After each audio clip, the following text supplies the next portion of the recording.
पर्यावरण और पारिस्थितिकी विषय के अंतर्गत विगत के दिनों में पूछे गए प्रश्नों को। तो आइए प्रारंभ करते हैं। इस पाठ का पहला सवाल है, वातावरण की अवधारणा निर्भर करती है किस चीज़ पे? तो पहला वातावरणीय अपघटन पर और दूसरा वातावरण के कुल आयामों पर। एसडीजी हेतु 2030 तक प्राप्त करने का लक्ष्य नहीं है। कौन सा लक्ष्य? तो अंतरिक्ष अनुसंधान के संदर्भ में एसडीजी का कोई भी गोल नहीं है। भारत सरकार द्वारा पर्यावरण के परिरक्षण संरक्षण अधिनियम पारित किया गया है सन 1986 में। जैविक एवं अजैविक संगठनों के मध्य बिचौलिए का कार्य करता है अपघटक। मानव क्रियाओं से प्रभावित होता है उसका वातावरण। आगे है, विश्व पर्यावरण दिवस मनाया जाता है 5 जून को। राजीव गांधी पर्यावरण पुरस्कार दिया जाता है श्रेष्ठतर योगदान के लिए किस क्षेत्र में? तो स्वच्छ प्रौद्योगिकी के विकास में। प्रत्येक वर्ष दिया जाने वाला इंदिरा गांधी पर्यावरण पुरस्कार का आधार होता है पर्यावरण के क्षेत्र में सार्थक योगदान। ग्लोबल 500 पुरस्कार दिया जाता है पर्यावरण प्रतिरक्षा के लिए। इको मार्क उन भारतीय उत्पादों को दिया जाता है जो पर्यावरण के प्रति मैत्रीपूर्ण होते हैं। पर्यावरण अनुकूलन उपभोक्ता उत्पादों का जो चिन्ह होता है उसे हम कहते हैं इको मार्क। विश्व पर्यावरण सुविधा का आरंभ हुआ था सन 1991 में। नेक्स्ट है, 1869 में डैश ने एक नए शब्द ओकोलॉजी का प्रतिपादन किया जो जीवों को उनके पर्यावरण के संबंधों के अध्ययन को परिभाषित करता है। तो ये किया था अर्नस्ट हैकेल के द्वारा किया गया था।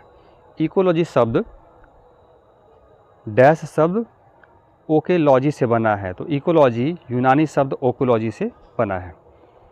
आगे है, जैव मंडल एवं बायोम से पूछे गए प्रश्न। जलीय परिस्थितिकी तंत्र में बायोमास पिरामिड जो है ये उल्टा होता है। बायोडिग्रेडेबल यानी जैव निम्नीकरी सामग्री कौन सी है? तो कपास, जानवरों की हड्डियां और लकड़ी, ये बायोडिग्रेडेबल है। घटते उत्पादकता के क्रम में परितंत्र का सही क्रम क्या है?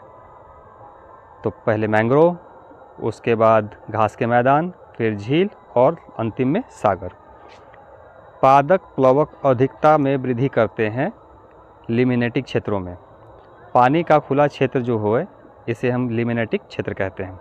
पोषक स्तर बनता है खाद्य श्रृंखलाओं में जीवों के संबंधित होने पर। पारिस्थितिक अनुक्रम में 4 महत्वपूर्ण चरण हैं। पहला क्षीणता, दूसरा आक्रमण, तीसरा प्रतिस्पर्धा और चौथा स्थानांतरण। प्रतिशतता के आधार पर वायुमंडल में सर्वाधिक पाई जाने वाली गैस नाइट्रोजन है। आगे पूछा गया है, वर्ल्ड वेटलैंड डे कब मनाया जाता है? तो ये 2 फरवरी को मनाया जाता है। डैश प्रजातियां पौधे और जानवरों के वे प्रजातियां हैं जो विशेष रूप से किसी विशेष क्षेत्र में पाई जाती है, तो ये स्थानिक है।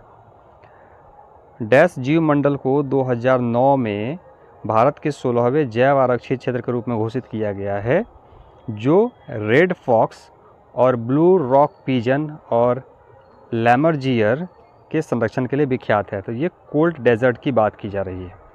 पारिस्थितिकी विज्ञानी डैश ने बाहरी भूखंडों के एक दीर्घकालिक प्रयोग में दिखाया कि उत्पादकता, स्थिरता, पारिस्थितिक तंत्र के आक्रमण में के प्रतिरोध और उनकी मिट्टी की उर्वरता के लिए जैव विविधता का केंद्रीय महत्व है। तो ये बात किया था डेविड टिलमैन के द्वारा किया गया था।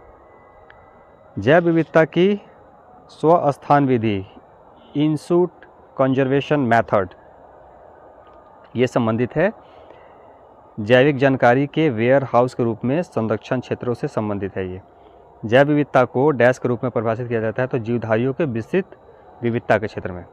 डैश एक स्थानिक प्रजाति है, तो निकोबारी कबूतर एक स्थानीय प्रजाति है जो केवल अंडमान और निकोबार में ही पाई जाती है। आगे है, कारिंगली पुंचा वेटलैंड केरल में स्थित है। केरल में स्थित आर्द्र भूमि है सस्थम कोट्टा झील। रेणुका आर्द्र भूमि नामक रामसर वेटलैंड साइट है हिमाचल प्रदेश में। काबर ताल बिहार में स्थित है। तसोकर आर्द्र भूमि ये लद्दाख में स्थित है। डैश राज्य में भारत की सबसे बड़ी खारी आर्द्रभूमि सांभर झील, तो सांभर झील स्थित है राजस्थान में। उसके बाद है लोनार झील, तो ये महाराष्ट्र में स्थित है। आगे है, हमारे पर्यावरण के प्रति असंवेदनशीलता के कारण डैश पादप विलुप्त होने के कगार पे हैं। तो जो वहाँ उपरोक्त ऑप्शन दिए गए थे उसमें से जो आंसर होगा हेलियंथस एनुअस। डैश स्थल भारत का विशाल संरक्षित आर्द्रभूमि है, तो सुंदरवन। मैंग्रोव वन सबसे अधिक पाया जाता है पश्चिम बंगाल में, और दुनिया का सबसे बड़े मुहाने का मैंग्रोव वन है सुंदरवन राष्ट्रीय उद्यान। पैंथोरा टिग्रिस प्रजाति की विश्व की एकमात्र मैंग्रोव आवास है सुंदरवन। तो सुंदरवन से संबंधित 3 बातें हो गई। सबसे पहला, भारत का विशालतम संरक्षित आर्द्रभूमि है। दूसरा, सबसे बड़े मुहाने का मैंग्रोव है। और तीसरा, पैंथोरा टिग्रिस प्रजाति के लिए विश्व का एकमात्र मैंग्रोव आवास है ये। ठीक है, आगे चर्चा करते हैं। ग्रेट बैरियर रीफ स्थित है प्रशांत महासागर में, और आर्द्रभूमि रामसर संधि भारत में लागू हुई थी 1982 में। भारत में टोटल 18 जैव आरक्षित क्षेत्र हैं, जैवमंडल आरक्षित क्षेत्र। किसी झील का अन्य जलाशय में स्थित पोषक तत्वों की अत्यधिक समृद्धि को कहा जाता है यूट्रोफिकेशन। जलाशय में स्थित पोषक तत्वों की अधिकता, यूट्रोफिकेशन। आम जलकुंभी भी कहा जाता है, किसे कहा जाता है? तो ये कहा जाता है एकॉर्निया को। आगे मैच द फॉलोइंग में है, तो सिमलीपाल जैवमंडल उड़ीसा, पंचमढ़ी जैवमंडल मध्य प्रदेश में, नंदा देवी उत्तराखंड में, और नोकरेक मेघालय में स्थित है। आगे बात करें, मानस जैव आरक्षित क्षेत्र असम में, सुंदरवन डेल्टा पश्चिम बंगाल, नंदा देवी उत्तराखंड, पंचमढ़ी मध्य प्रदेश में स्थित है। आगे मैच द फॉलोइंग में सस्टेनेबल डेवलपमेंट गोल के बारे में बात किया गया है। इससे संबंधित सवाल पूछे गए हैं। कौन कौन से सवाल है? पहला सवाल है SDG 10 जो है ये असमानताओं में कमी के लिए है। 13 जलवायु क्रिया के लिए, SDG 14 पानी के नीचे के जीवन के बारे में है, और SDG 15 जमीन पर जीवन से संबंधित लक्ष्य है। आगे बात करें, आगे के चैप्टर है पारिस्थितिकी एवं पारिस्थितिकी तंत्र।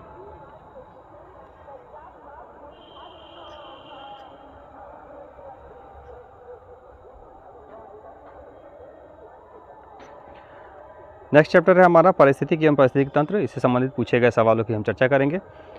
परितंत्र के 2 मूल घटक कौन कौन से हैं? एक तो जीवीय और दूसरा अजीवीय। आगे है, किसी विशेष भौगोलिक क्षेत्र में पाए जाने वाले पशु साम्राज्य को हम कहते हैं फाना।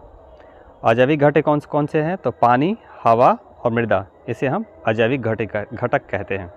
वह पारिस्थितिकी तंत्र जिसमें जैव भार का उल्टा पिरामिड बनता है, तो ये जलीय क्षेत्र में बनता है। तालाब के पारिस्थितिकी तंत्र में हम ऐसा देखते हैं। प्राकृतिक स्थलीय पारिस्थितिकी तंत्र का उदाहरण कौन सा है? तो घास स्थल है। एक स्थलीय पारिस्थितिकी तंत्र का उपभाग नहीं है, कौन? सागरीय पारिस्थितिकी तंत्र, जो कि सागर का अलग बनता है और स्थल का अलग बनता है। वातावरण प्रभावित होता है किससे? तो मानव क्रिया के द्वारा वातावरण हमारा प्रभावित होता है। मोनोक्लाइमेक्स एकल चरम सिद्धांत प्रतिपादित किया था क्लेमेंटस के द्वारा, यह किया गया था। आगे है हमारा नेक्स्ट क्वेश्चन, समुदाय का संयोजन, संगठन और विकास को उसके पर्यावरण से संबंधित कौन सा अध्ययन है? तो ये है समपारिस्थितिकी। पारिस्थितिकी तंत्र के लिए सत्य कौन सा है? दोनों, ऊर्जा का प्रवाह एवं खनिज का चक्रण, ये दोनों ही पारिस्थितिकी तंत्र के लिए सत्य हैं। लॉटिक पारिस्थितिकी तंत्र का उदाहरण नहीं है, कौन सा? तालाब। जीव और वातावरण के बीच के पारस्परिक संबंधों का अध्ययन किया जाता है पारिस्थितिकी में। सर्वप्रथम डीप इकोलॉजी शब्द का यूज किसने किया था? तो अर्नीज नेस के द्वारा ये किया गया था। आगे के क्वेश्चन है, पारिस्थितिकी तंत्र की संकल्पना का श्रेय किसे दिया जाता है? तो टेंसले को ये श्रेय दिया जाता है। पारिस्थितिकी निकेत आला की संकल्पना प्रतिपादित की थी ग्रीनेल्स के द्वारा किया गया था। कृत्रिम पारिस्थितिकी तंत्र है कौन सा? तो धान की खेती। मानव द्वारा रूपांतरित पारिस्थितिकी है कौन सा? तो कृषि भूमि। रामसर सम्मेलन ये वेटलैंड से संबंधित है। वह वृक्ष जो पारिस्थितिकी मित्र नहीं है, ये है यूकेलिप्टस। वह वृक्ष जो पर्यावरणीय संकट माना जाता है, यूकेलिप्टस को हम पर्यावरण का संकट मानते हैं, ये परिस्थिति का मित्र नहीं है। पृथ्वी के सर्वाधिक क्षेत्र में फैला हुआ पारिस्थितिकी तंत्र कौन सा है? तो समुद्र का। विश्व का सबसे बड़ा पारिस्थितिकी तंत्र कौन सा है? समुद्र का। एक पारिस्थितिकी तंत्र की जैव विविधता की बढ़ोतरी के लिए उत्तरदायी नहीं है कौन सा? पोषण स्तरों की कम संख्या। आगे का हमारा क्वेश्चन है, प्रवाल निरंजन में सर्वाधिक महत्वपूर्ण कारक कौन से हैं? तो वैश्विक ऊष्मन। अगला हमारा क्वेश्चन है कि पारिस्थितिकी संतुलन बिगड़ता है किसके कारण? लकड़ी काटने से। जैव द्रव्यमान का वार्षिक उत्पादन न्यूनतम होता है गहरे सागर में। पारिस्थितिकी अस्थायी मितव्यता, यह नारा है कहाँ का? तो चिपको आंदोलन के संदर्भ में यह नारा दिया गया था। पारिस्थितिकी पदछाप की माप की इकाई है भूमंडलीय हेक्टेयर। झील पारिस्थितिकी में पोषक तत्वों की प्रचुरण की प्रक्रिया यूट्रोफिकेशन कहते हैं। न्यूट्रिशन जहाँ एक्स्ट्रा हो जाएगा उसको हम यूट्रोफिकेशन कहेंगे। पहले भी ये क्वेश्चन हम देख चुके हैं। वर्ष 1942 पारिस्थितिकी के ट्रॉफिक डायनेमिक पहलू का अध्ययन किसके द्वारा किया गया? तो रेमंड और लिंडमैन के द्वारा ये किया गया था। किसी विशेष पोषी स्तर में खड़ी फसल को मापा जाता है बायोमास के रूप में। छोटे समुद्र में रहने वाले जीव पादप, प्लवक, फाइटोप्लैंक्टन खाद्य जाल के पोषी स्तर से संबंधित है, तो ये प्रथम उत्पादक है।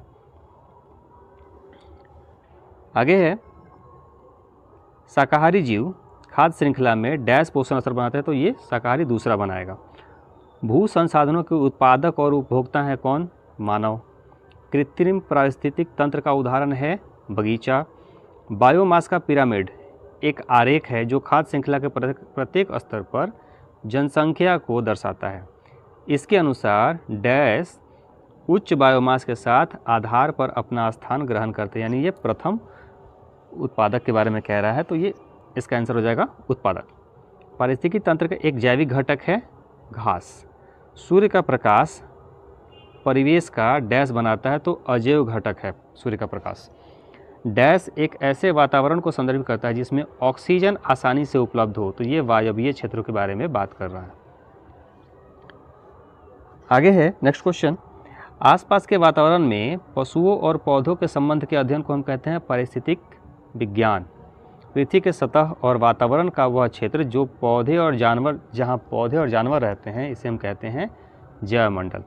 जीवाणु के वातावरण के जीवित भाग को हम कहते हैं जैविक कारक। किसी परिस्थितिकी के निर्माण में शामिल होता है जैविक और अजैविक दोनों घटक शामिल होते हैं। बड़े मांसाहारी या तृतीय उपभोक्ता खाद्य श्रृंखला के डैश स्तर पर उपस्थित होते हैं, तो ये चौथे स्तर पर उपस्थित होते हैं। डैश जीव प्रत्यक्ष अथवा अप्रत्यक्ष रूप से अपने निर्वाह हेतु उत्पादकों पर निर्भर हैं, तो उपभोक्ता उत्पादक पर निर्भर होता है। विभिन्न जैविक स्तरों पर भाग लेने वाले जीवों की एक दूसरे का आहार करने वाली श्रृंखला को हम कहते हैं आहार श्रृंखला। दो जातियों के बीच पारस्परिक क्रिया में परजीविता होने पर एक को लाभ होता है और दूसरे को हानि होती है। स्थल परिस्थितिकी में अर्धशुष्क क्षेत्र आते हैं। मृत जैव अवशेषों तथा अपशिष्ट पदार्थों का अपमार्जन करने वाले सूक्ष्म जीवों को कहते हैं अपमार्जक। अपमार्जन करने वाले को हम अपमार्जक कह रहे हैं। मानव प्रजाति इको प्रणाली की डैश श्रेणी से संबंधित है, तो ये मानव प्रजाति जो है वो सर्वहारा वर्ग में आता है। जानवरों का वह सहयोग जिसमें दोनों भागीदार लाभान्वित होते हैं, इसे हम कहते हैं म्यूचुअलिज्म, अन्योन्याश्रयवाद। सभी हरे पौधे, कुछ नीले हरित शैवाल जिनमें प्रकाश संश्लेषण की क्षमता होती है, ये उत्पादक हैं। नेक्स्ट क्वेश्चन है, डैश के तरीके में जीव पोषक तत्वों को मृत और क्षयकारी पदार्थ से विलयन के रूप में लेते हैं। ये मृतपोषी की बात की जा रही है। ISO प्रमाण पर्यावरण प्रबंधन प्रणाली से संबंधित है, ये 14001। आज के वीडियो में बस इतना ही। आगे के वीडियो में हम चर्चा करेंगे पारिस्थितिकी तंत्र के प्रकार्य और पदार्थों की संरचना के बारे में। अब तक अगर आपने इस चैनल को सब्सक्राइब नहीं किया है तो कृपया इसे सब्सक्राइब कर ले, ताकि आप तक हमारे रेगुलर अपडेट्स पहुंचते रहें। मिलते हैं अगले वीडियो में, तब तक